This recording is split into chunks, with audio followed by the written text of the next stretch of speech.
Hi, everybody. I'm Lisa Ascolese, the Inventress. Welcome to my podcast.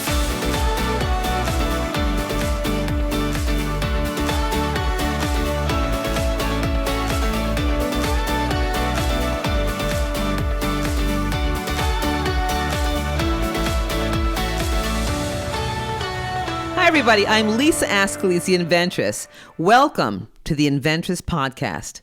I'm here with my adorable daughter, Brittany Ascolese. Hi, sweetie. Hi. How are ya? I'm good. What's going on in your world? Nothing. Trying not to die of heat stroke. Oh, Lord have mercy. It's hot outside. Yeah, I love it. I love it. Well, you know what? I'm only outside for a few minutes, but I love it. I would not change. If I could have this weather year round, I'd take it. It's a little too humid. I think I need one or the other. Like, it's way too humid. Like, John and I went to a concert and there was a breeze, but the humidity was so bad. It was raining before and we're just pouring sweat. We were trying to enjoy the show, but it's very hard when you're drowning in sweat. Yeah. Well, there's no air conditioning. You can't. It's outdoors. You can't escape it. So yeah, that's pretty tough. That's brutal. Yeah, but besides that, it's all good. Good. So, what's going on with you? What happened in your week?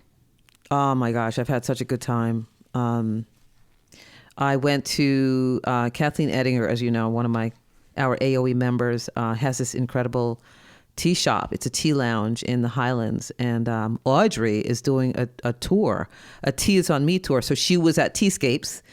We went and had a fabulous time. I had incredible teas at Teascapes, of course. But Audrey's doing this tour. She's like touring from place to place. I don't even know her next spot, but AOE members were there, and we just had a blast. We talked, we drank tea, and it was amazing. So that was fantastic. It's great, and I see it. I'm on her Facebook right now. What she does, she just follows the Get Your Goddess principles: power, beauty, movement, music, achievement. And with her Tia's on Me tour, they do celebrations. Yeah. It's about you. You're celebrating you. All women are goddesses through powerful workshops, revitalizing retreats, online gatherings, dynamic dance movements, speaking engagements. And this is one of the things that she's doing. And she's going around doing the Tia's on Me. And you got to go. So go to her website. getyourgoddess.com. That's getyourgoddess.com. And you will see a schedule, a full lineup. Subscribe to her website. She'll send you all of her newsletters. So you could tour with Audrey. Tour with the whole team. Yeah. And I see, I'm looking at her Facebook page with the date. The next date that I see is at the Coffee House, 931 Amboy Avenue in Edison, New Jersey, Friday, August 23rd from 6 to 8 p.m. So like my mom said, go onto her website and see how you can get on this Tea is on Me tour. This is really, really cool. Yeah, it was a lot of fun. Big fun. Awesome. So I did that, as I traveled back and forth to QVC a whole lot with Kevin and, his product, Create a Castle. If you guys don't know about it, you've heard me talk about it 1,000 times and I can't stop. Go to createacastle.com. Well, now go to QVC.com and you can actually purchase it. You could see some of the footage that he has on there, some of the footage that he showed on air at QVC and got a lot of momentum. Just really, really proud of Kevin Lane and his wife, Lori, for being such an incredible support system. It's all about that, isn't it? It's all about the support. Right? Supporting each other, lifting each other up.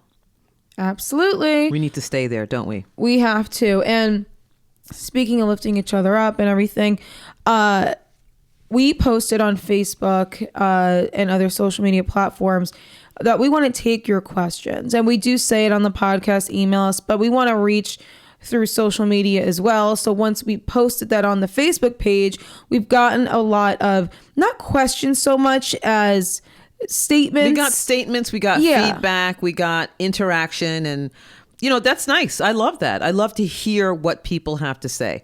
I love, what happened with me is I reached out to these folks, some personally, some of them instant messaged me. It was great too. I mean, they could certainly go to my email. What's the email that we're asking them to use for the this? The podcast, the Inventress podcast the at Inventress Gmail. Podcast. But I want to touch up on the comments that were left. Yeah, let's see what the comments were. Let's hear some of the comments. So basically the thing was, are you a fellow entrepreneur, inventor? We're taking your questions, anything. And this one gentleman, I don't know if he wants to be named, so we'll just call him John Smith. He just started off saying, we don't want to face the pain of rejection and failure. That's very interesting. So that was, and I get that. I understand that, because if you don't know how to start, I think the end goal is too big for you to face if you don't know where you're going. Okay, if you get what I'm saying. You have to know the steps, and this is where I can literally help you, walk you through it step by step, so you don't have that fear. When you don't know where you're going, there's a great fear involved. You don't know how much money you're going to spend. You don't know what to do. Do I build a website? You really don't know what to do. So you are fearing failure because you don't know the direction that you're supposed to be taking. Mm-hmm. So I would say, please absolutely reach out to me, ask me questions. You can send me an email. As Brittany said, the Inventress podcast at gmail.com. So that was one of the questions. So I would say, don't worry about, I can't say don't worry, because you're just going to worry. Don't worry about fear. You're gonna, fear is fear, but you won't know unless you try. Right. You will never know unless you try. And there was another one that just piggybacking off of these comments. She said, another girl, I'm not going to say her name just in case, we procrastinate because we fear failure. So another one, yeah. It's all about, them being scared to fail. Afraid of starting. Let me tell you, you are going to fail. You're not going to shoot, oh my God, I'm successful. It's a process of elimination. It doesn't happen overnight. Nothing happens overnight. It is a process. It is a process, and it's a journey. And you know what? It's a journey to be enjoyed. It's really a journey to be enjoyed step by step. Look at every step you've taken and reward yourself. When you start out, I make a production list, and I tell all of my clients the same thing. Make a production list and take baby steps towards what it is your goal is, and take a look at the day before. Look at what you did the day before, the next day, and the next day, and you'll say, you know what? I didn't stand still. I did something towards my journey, towards whether it's my invention or starting a business or whatever it is, whatever you fear moving forward with. Just take a look at the steps you've taken and congratulate yourself for doing that one thing. And, before you know it, you got to, as we say, you got to crawl before you walk, right? You got to walk before you run. So you can get there. And there's nothing wrong with failure, because you learn from failure. You learn how to do it the right way, right? Yeah, and not even applying this to a product or something. This can be applied to your daily life, not just on a product. If oh my God, I have so many things to do, but I'm procrastinating because I don't want to do them because I know I'm just going to fail at this. Why bother doing it?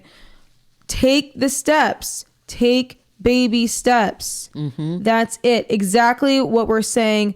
Involving your product, this is life. Even chores around your house, even getting started doing anything in your house, whether you're going to paint or reorganize or redo. Like I had, you can do the littlest thing. Yeah, exactly. Do like a swatch on your wall. Okay, good. I started painting. You got started. Like it's something. You got to get started. It's better than nothing. That's right. What's the next question? There is no question. There's statements. Okay, statements are good. And same thing about failures. Another woman, sometimes we must go slowly because of money. Someone just contacted me today about yada yada. I'd like to do it, but I can't afford it. So a lot of the times money is another issue. If people don't have it, they get upset and all this, but work towards getting the money. Just stop worrying about I don't have it and focus more on how do I get there? Because if you want something really bad, you need the money, don't have the money, get it. Work towards it. I'm not saying do something crazy, but sell bank something robbing. Well, I wasn't gonna go like that. Anyway, no bank robbing. So no, you're right, Brittany. They take baby steps. You know what? What do I say all the time? Piggy bank. I've said this on every radio station I've ever been interviewed on. Piggy bank. You don't have to take all of your luxuries away from yourself. Like, I would never say stop doing your nails or your hair because you really want to take care of yourself. Right. But, if you're having 3 cups of coffee from Wawa or, forget Wawa, that's cheap. Starbucks or any of those expensive coffee houses, cut back. That's $3. $3 a day. in And your even account, more. $5, whatever it Yeah. is, whatever. Save that. Put that money every time you're going to make that third stop into one of the coffee houses. Take that $5 and put it in an envelope or in a specific bank, piggy bank, I call them. And I do the same thing. I still put money aside towards things that I want. Whether it's at the end of the summer to take my family on vacation or whatever it is, put that money aside. If you want a patent, put the money aside. And before you know it, you'll get there. Like Brittany said, all of these things do not happen overnight. You have to take baby steps towards what your end goal is. Exactly. And I know it's hard. It's, easier said than done, but literally do something. Right. If you don't like flossing, use a toothpick for now, and then we'll get there. We'll get there. Start I with promise. a toothpick. Okay. It's a great start. That's a great start with a toothpick. I like that, Brittany. That could be used anywhere. You could work for Colgate. I don't think they'd want to hire me if I say use a toothpick. Right. Well, they have toothpicks. They have those little toothpicks. Those are the. There's picks and flossers. The One side is a violin pick. thing. One side is a pick. One side is a flosser. That's true. Yeah, it's just not a toothpick. Pick and floss. Pick and floss. Pick and floss. Anyway, so usually we have someone we want to interview today, but we are going to be interviewing Ascolese because I don't think everyone knows the full story, even though I feel like, we go through little parts, drips and drabs of my mother and all that stuff. But let's just get to, and I know a lot of people who are new to the podcast are new clients of my mother's, even though they look on Google, on YouTube, who she is, some other radio interviews, the same spiel. Let's twist the same spiel and make it a little bit more real. Mm-hmm. So twisting the spiel, I like that. I'm on fire today. You are on fire. That's the subject. So John, when we put this up on YouTube, it's twisting the spiel. I like it. All right. So Ascolese, the Inventress. So we all know you've been inventing a product since you're 9 years old, yada yada. It's a lot of yada yada. Let's start with where you grew up for you to become who you are. All right, that's cool. Yeah, I like that. All right, so I have to start with my parents, of course. My parents are from the West Indies, Jamaica. My mom was born in Jamaica. My dad, Panama. Grandparents, Panama also. Very diverse background. And I was born in London and raised in Brooklyn, New York. And back in the day, most kids lived outside. We got up in the morning, we did our chores, and we went outside. I mean, it was always summertime to me in my head. When I think back, growing up as a kid, it was always summertime.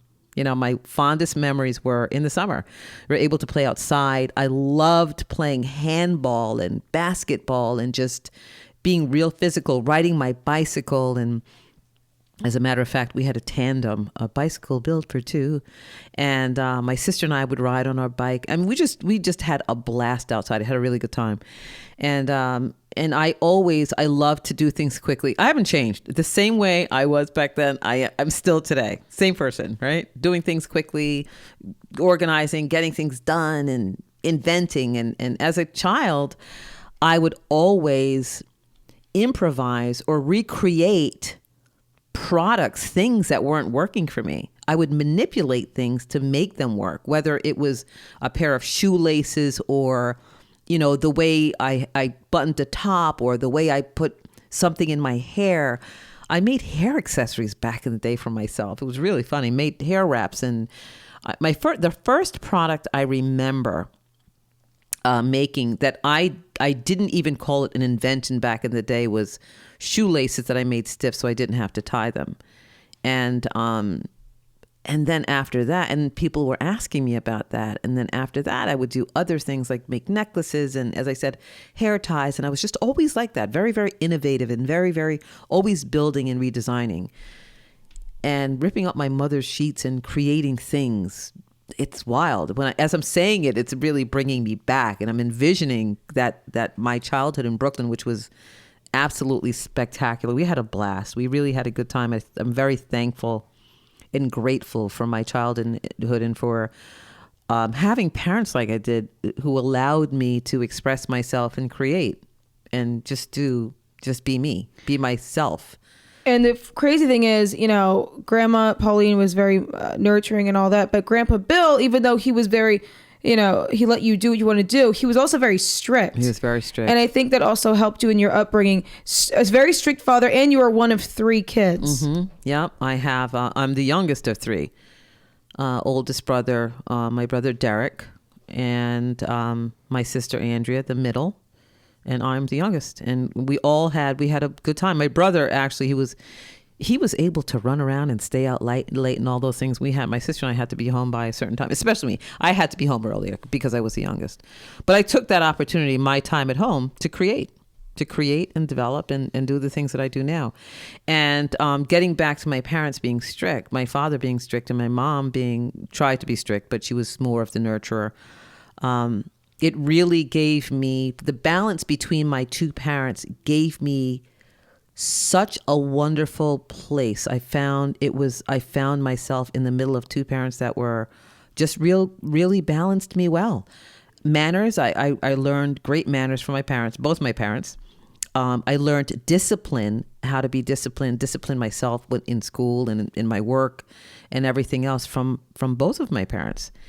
And you see me thinking because I'm thinking back to how we were raised. And that leads me back to, and I want to get more into the inventing part also, but it also leads me into kindness. And I think about how kind my parents were.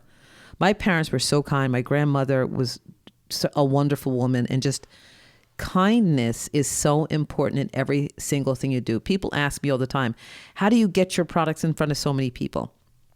You invent your products, you get them manufactured, you put them on television, all that stuff. Yeah, my products I think are great. However, I think what gets me in the door is just being nice, being kind, being patient, and being determined to succeed at whatever it is I set forth to do. But I'll circle back and start talking about the other products. Okay, so the shoelaces I remember well. And then the next real product that I sold on the market was the breastfeeding cape. It was called the Bosom Buddy Breastfeeding Cape. And this came out of a need. I was embarrassed to nurse my children in public, but it had to be done, right? So I developed this product, and I said, you know what? If I'm using this, I know there are a lot of women out there who feel the same way as I do. You want to be able to nurse your baby in public, privately, and that's what that product did. So I sold that all over to mother care stores all over the United States, and that was a biggie. So that gave me the confidence actually to develop other products and know that people were actually going to buy what I invented. That's a crazy thing, by the way. It's still wild to me that when you invent something yourself, you come up with an idea like Maria did, Cinch Clasp, right? You invent a product, you manufacture it, you market it, and people purchase it. It's crazy. It's crazy. You know what I mean? I mean, it's like a real nutty thing, and it's real, and it can happen for everybody out there listening. If you have an idea for a business or a product, like we said in the beginning of the show, you take baby steps in order to make that thing come to fruition. To develop that product from concept to fruition can be done. If you're patient, have determination. I know that sounds like an oxymoron. You're patient, but you also have the determination. You take the baby steps to do it, and you will succeed. And you know what you have to do? Speak it into existence. Talk yourself into it, not out of it. Surround yourself with positive people who are like-minded, who want to see you succeed also. Very important. Inventing for now, geez, it's over 30. I keep saying 38 years. You say 38 for like the past 10 years. I can't. I have to stay at 38. I can't go higher. It sounds like I sound like I was born in the ages of dinosaur age. So I'm just going to stick with 38.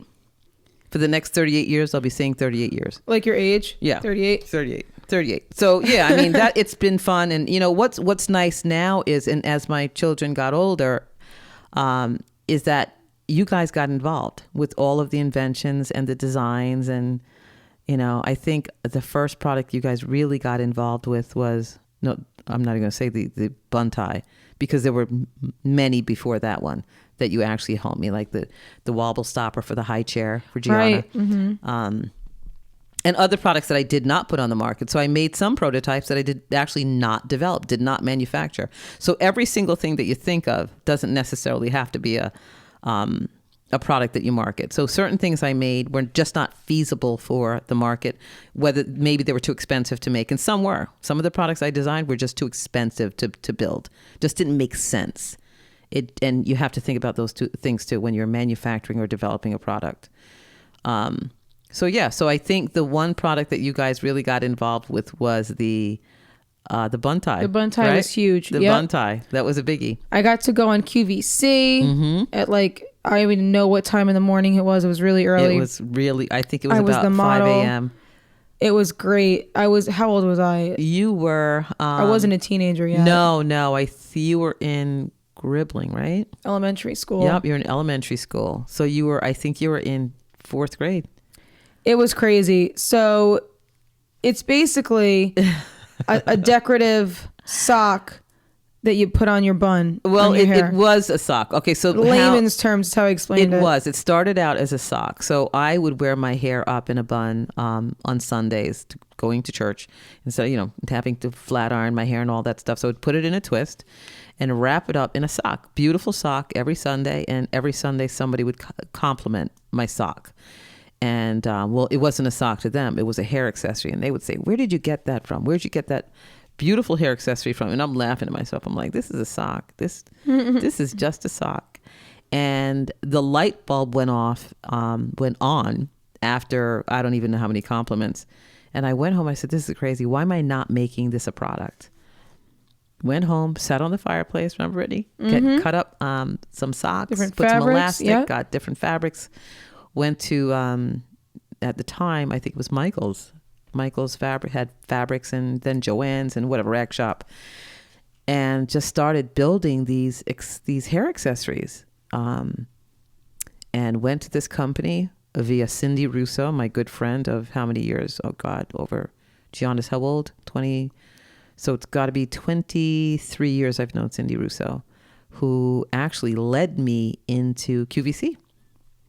So invented this product, the bun tie, and sold it all across America via QVC. Bada bing, but it wasn't overnight. It took a while. It wasn't overnight. And it sold. You went on air with it, and it was amazing. And I forced you guys to wear it. Yeah, even though we didn't want to. You were my brand ambassadors. That was good.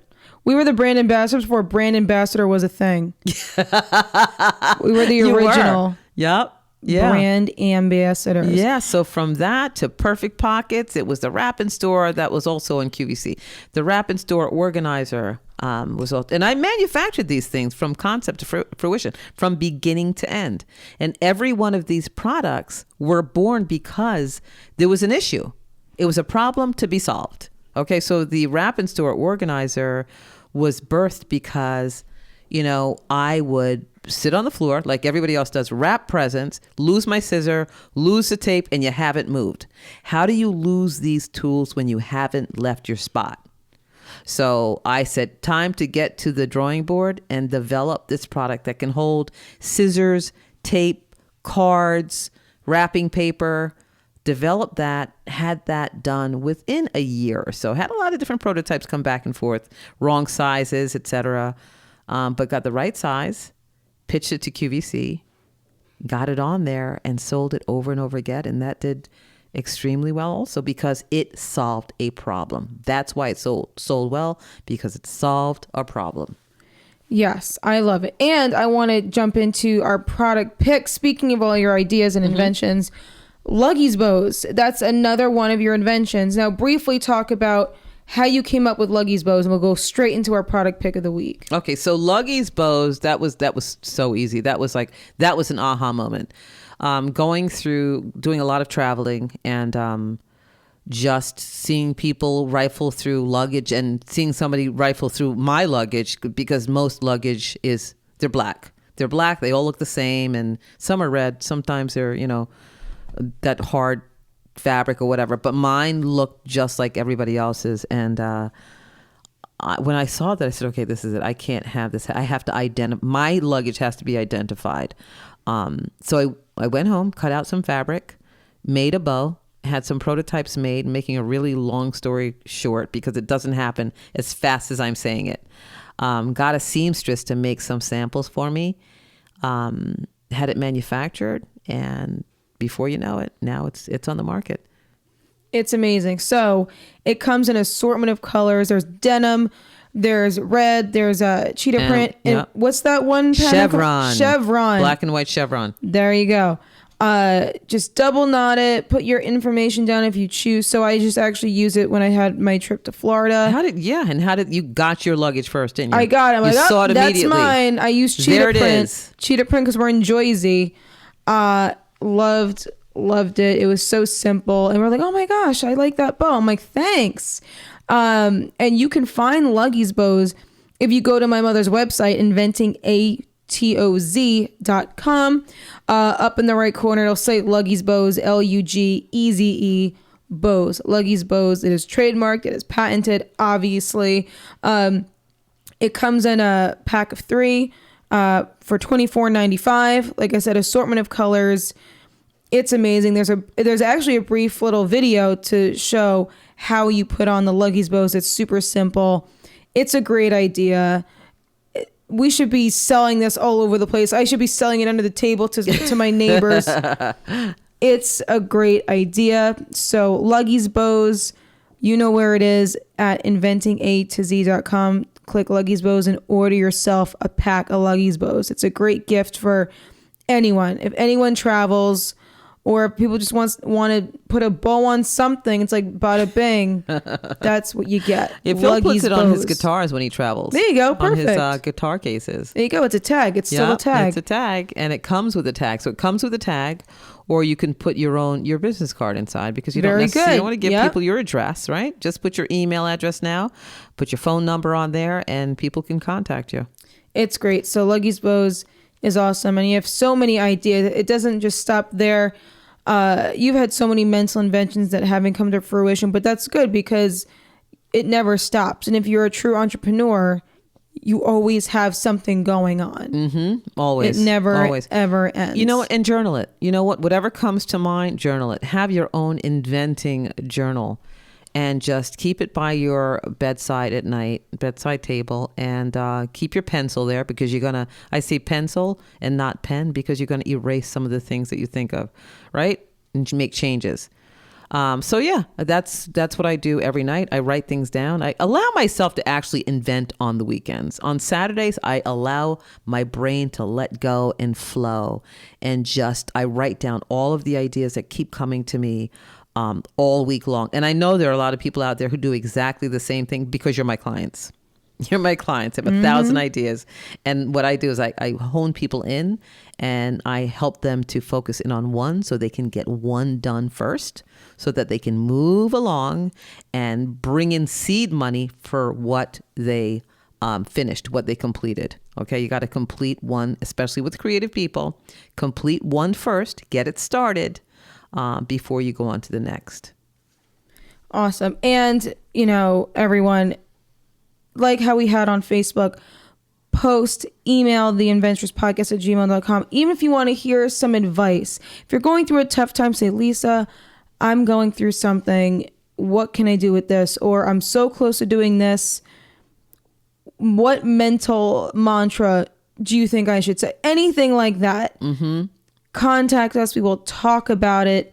Once again, we're not licensed therapists, but we say that we could be. But you could be. We could be. But this has been great. We can go on and on about my mother, the Inventress, and how she became. Well, maybe we'll do that bit by bit throughout our time podcasting. We'll talk about it a lot because some people, you're right, don't know. I met someone at QVC this past week who really did not know anything about me and did not know what I did. I brought it to her attention. And she said, "Oh, you're just an agent," she said to me. And I go, "Well, I don't know what that's supposed to mean, just an agent." And I said, "Well, no, I'm an inventor, but an agent is all, and I'm an agent also, which I'm very, very proud of. Proud to be an agent, a consultant, a mentor to many people. And something I want to bring to everybody's attention also. kindness is key. Okay. Be kind to everyone on social media, especially because some of you, I don't know who you are, but some people may, write comments that are not so nice to other people on social platforms, and it's really not cool. So just be nice, kind words. If you're not going to use kind words, don't use them at all. Even face to face. I mean, when I met this person, it was like, kind of looking down on what an agent did. And when I said, well, I'm an inventor too, the status changed. The status should not change. You should look at people as equals. Okay, with no matter what you do, no matter whether you're a CEO of a company, whether you're an on television actor, actress, star, celebrity, whatever you want to call yourself, just be nice. We're all here on this planet for 5 minutes. Make it the best 5 minutes you can possibly make it through being a great humanitarian. Open up your heart, be a kind person, and you'll live up a wonderful, loving life, and other people will love you if you show a kind heart. Absolutely. There's no need to be negative or rude. It's unless you're mentally hurting inside. That's why you want to hurt others. Yeah, it's terrible. That's the only thing I could think of. Not nice. So everyone, be nice, be kind, and on that note, rate us, review, and subscribe to our podcast, the Inventress podcast. Like I said before, email us anything, theinventresspodcast@gmail.com.